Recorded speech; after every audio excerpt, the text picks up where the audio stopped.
कर्ण आणि अर्जुन हे दोघेही नेहमीच आपल्या मनातील दोन चेहरे आहेत. महाभारतात कर्ण आणि अर्जुन दोघेही महान योद्धे होते. तरीही आपल्या मनाला कर्ण खूप जवळचा वाटतो, पण अर्जुनाशी मात्र आपण तितके सहज जोडले जात नाही.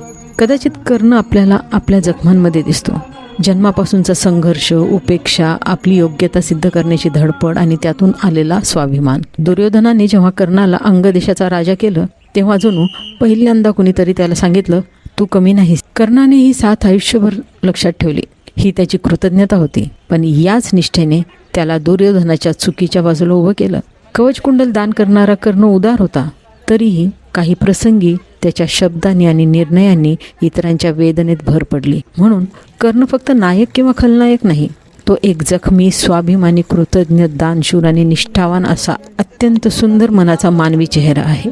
म्हणूनच तो आपल्याला जवळचा वाटतो. कारण आपल्या आयुष्यातही कधी वाटतं, माझ्यावर अन्याय झाला, माझी किंमत कुणाला कळलीच नाही, मला संधी मिळाली असती तर.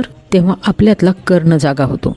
अर्जुनाकडे पाहिलं तर त्याच्याकडे कौशल्य, गुरु आणि संधी होती, तरी कुरुक्षेत्रावर तोही द्विधा मनस्थितीत सापडला. त्याने प्रश्न विचारले, मार्गदर्शन स्वीकारलं आणि पुढे जाण्याची तयारी ठेवली. कर्ण आपल्या जखमांमध्ये अडकून राहिला, पण अर्जुनाने मात्र त्या जखमांपलीकडच्या शक्यता पाहिल्या. कदाचित म्हणूनच आपण सगळे कर्णाशी रिलेट होतो, पण आयुष्य जगण्यासाठी आपल्याला अर्जुनाकडून शिकावं लागतं. वास्तविकता आणि शक्यता यांच्या संघर्षातूनच आपल्या आयुष्याचं महाभारत उभं राहतं. कर्ण आणि अर्जुन दोघांनाही समजून घेतल्यावर कदाचित लक्षात येतं, महाभारत बाहेर कुठेतरी घडलं नाही, ते आजही आपल्या मनात घडतंय.